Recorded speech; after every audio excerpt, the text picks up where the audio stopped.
mesma discussão que se travou quando da Assembleia Constituinte de 1946, acerca da extinção da Justiça do Trabalho, o senhor deve ter ouvido há pouco tempo, por força da tramitação de projeto de lei que cuidava do Poder Judiciário. Essa é uma situação que aconteceu há pouco e os senhores devem ter acompanhado pelos meios de comunicação, que falava na extinção da Justiça do Trabalho. E as questões, as controvérsias que eram solucionadas na Justiça do Trabalho seriam solucionadas na Justiça Comum. É importante salientar que a produção legislativa, em um sistema de representação como o nosso, quando nós temos o Congresso Nacional, decorre de pressão de forças de vários segmentos da sociedade, que defendem interesses conflitantes. Essa pressão mais se faz sentir no citado de emenda constitucional. Quando nós falamos de processo legislativo, nós temos que ver que por trás de uma lei, quando essa lei se concretiza, sem dúvida houve pressão de segmentos da sociedade que têm interesse no conteúdo daquela lei. A força que influi na produção legislativa, muitas vezes são forças conflitantes da sociedade. Entretanto, o grande pano dessa tendência de pressões da sociedade é, sem dúvida, a alteração iniciada no processo de produção e suas consequências no mundo do trabalho. Quando se falava na extinção da Justiça do Trabalho, o que se pensava? O que se tinha como pano de fundo? As novas formas de produção capitalista. A produção capitalista, a partir dos anos 70, com a queda da taxa de juros, sofreu transformações significativas no processo produtivo. Quer pelo avanço tecnológico, quer pela substituição do modelo terrorismo pelo modelo produtivo. Eu não sei se os senhores já assistiram naquele filme de Charles Chaplin, Os Tempos Modernos. É interessante, porque nele nós vemos aquele operário que fazia apenas e unicamente uma tarefa. Antes do sistema produtivo era assim. O empregado se especializava numa tarefa e ele fazia, na linha de produção, apenas aquela tarefa. A partir dos anos 70, o sistema de produção sofreu uma crise. Então, tiveram que alterar o sistema de produção. E essa alteração do sistema de produção se deu por uma nova forma, uma forma no Japão, criada no Japão, chamada Toyotsugu. E o que é isso? A empresa agora, ela divide a linha de produção. E o que acontece quando a empresa divide a linha de produção? Os empregados, eles ficam não apenas mais em uma única empresa, mas em várias empresas e, às vezes, até a categoria econômica é diversificada. Quanto mais nós fragmentamos a linha de produção, mais nós fragmentamos a consciência clássica. Mais nós fragmentamos a consciência clássica. O metalúrgico, o produto que vem da metalurgia, ele não decorre apenas da classe obreira metalúrgica, decorre às vezes de outras categorias profissionais. Isso dificulta a consciência de classe. Quais foram as consequências que ocorreram no mundo do trabalho por conta dessa alteração na forma de produção? E isso os senhores veem dia a dia saindo de casa nós separando de mim. Qual é a primeira? A diminuição do operariado dos modos de comprar o tipo de trabalho. Hoje nós temos, ou pela informalidade, ou por outras formas, nós não temos mais aquele empregado típico que tinha a sua carteira profissional assinada e trabalhava dentro da empresa. Às vezes, ele exerce a sua função fora do ambiente físico da empresa. Aumento das formas de subprofissionalização ou precarização do trabalho, decorrente da expansão do trabalho temporário, subcontratado e terceirizado.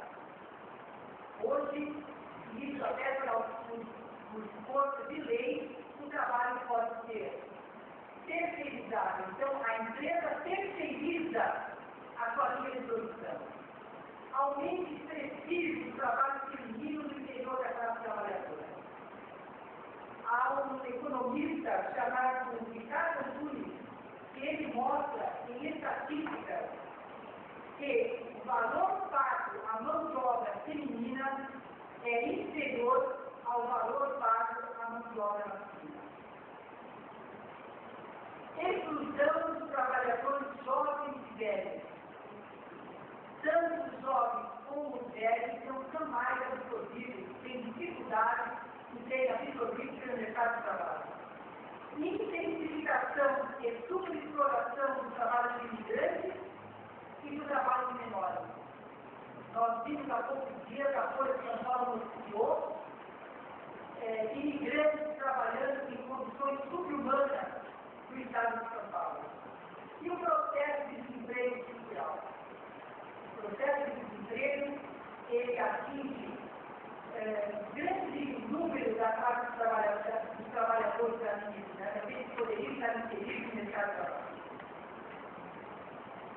Diante desse quadro que eu acabo de tratar, não é difícil perceber que aquela figura do empregado subordinado ao empregador não se faz mais tão presente na relação capital-trabalho. Daí vejo eu a necessidade de uma mudança na legislação. A Justiça do Trabalho, pela Constituição de 1988, tinha como competência decidir os conflitos entre empregado e empregador. Quando é que se configurava o conflito entre empregado e empregador? Quando havia a pessoalidade, quando o trabalho não era eventual, quando aquele trabalho era oneroso e quando havia subordinação. O que é a subordinação na relação de trabalho? O que é a subordinação na relação de emprego? É a possibilidade de o empregador dirigir o trabalho do empregado. Como eu relatei para vocês, essa precarização na relação de emprego não se vê hoje mais nitidamente a figura do empregado. Mas isso não quer dizer que não se veja a relação de trabalho. Não é porque não é empregado que ele não coloca a sua força de trabalho na linha de produção. Então, vejo eu com essa análise crítica, esse aumento de competência da Justiça do Trabalho. É óbvio que a Justiça do Trabalho está invalorizada. Até então se falava na extinção da Justiça do Trabalho. É óbvio que ela está invalorizada com esse aumento de competência. Agora, por outro lado, nós temos que perceber que esse aumento de competência decorre também da mudança do perfil do empregado nas novas formas produtivas. Aquilo que eu disse lá no começo, o Estado tem que intervir para que o sistema capitalista produtivo possa avançar. Não tenho dúvida que também se faz presente agora nessa emenda à Constituição Federal.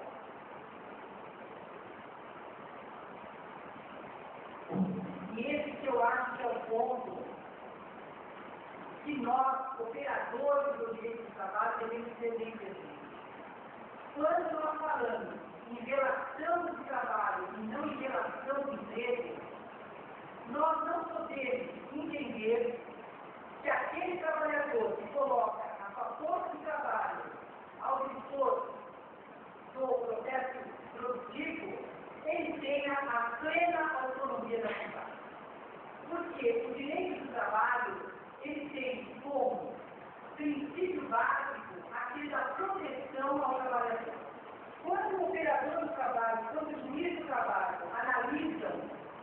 uma controvérsia maligna, sempre a figura do empregado é amparada por esse caráter protetivo. O caráter protetivo decorre, como eu disse para vocês, da própria legislação trabalhista, da própria norma trabalhista. Ele protege, mas ele permite que o capitalismo avance. Então, quando o operador do direito do trabalho, agora, diante dessa alteração constitucional, analisar uma controvérsia decorrente de trabalho, ainda que não seja uma relação de emprego, se não haja aquela subordinação tão nitidamente presente, ele não pode ignorar que a vontade daquele trabalhador, ela nasce pelo mesmo sistema judiciário. A partir do momento que ele contrata com o dono da empresa, digamos, ainda que não seja uma relação de emprego, ele precisa do seu trabalho, ele necessita do seu trabalho. Então, sem dúvida, ele não tem aquela autonomia da vontade do direito privado, como nós estudamos no direito civil. Gustavo Franco, economista, num artigo na revista Veja, em 2002, ele diz o seguinte: nós teríamos que instituir o Estatuto Civil, diz Gustavo Franco, para reger as relações de trabalho para quem não desejar a proteção do Estado. E continua, dizer, trabalho e capital teriam, portanto, um incentivo para adotar o contrato civil para livrar não apenas a CLT, mas também de encargos que oneram emprego e provocam a informalidade entre empregos. Então, nós temos sempre ouvido isso a todo dia, e aí que nós temos que ter uma análise crítica, que é a formalidade na relação de emprego que opta o desenvolvimento e que onera a folha de pagamento, fazendo com que a maioria dos empregados esteja na informalidade. Li na Folha de São Paulo, no dia 9, e diz o seguinte: o Fundo Monetário Internacional vê, dentre outros pontos, como políticas prioritárias para a América Latina, a flexibilização das leis trabalhistas como necessidade para impulsionar o crescimento econômico. Então, quando se fala da flexibilidade da lei trabalhista, o que se diz? Retirar o Estado daquela proteção mínima. Qual é essa proteção mínima? É aquela que consta na Constituição Federal e em algumas leis do Estado. Quando o legislador, em 88, inseriu na Constituição Federal os direitos mínimos sociais e trabalhistas, qual foi o intuito, qual foi a finalidade?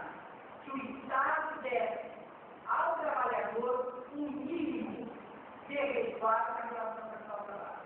É certo que o legislador constituinte autorizou que, com a intervenção do sindicato, as partes poderiam negociar salários e duração funcionária.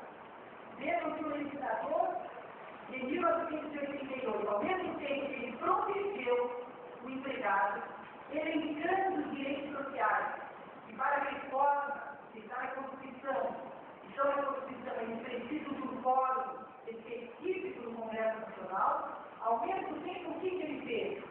Ele permitiu que, com a presença do sindicato, pudesse ser negociada a jornada de trabalho acima de 44 horas e, inclusive, a redução salarial. É certo que quando o legislador constituinte autorizou já uma flexibilização desses dois pontos que são a coluna vertical da relação de trabalho, jornada e salário, ele impôs que essa flexibilização contasse com a presença do sindicato. Agora, os senhores sabem que a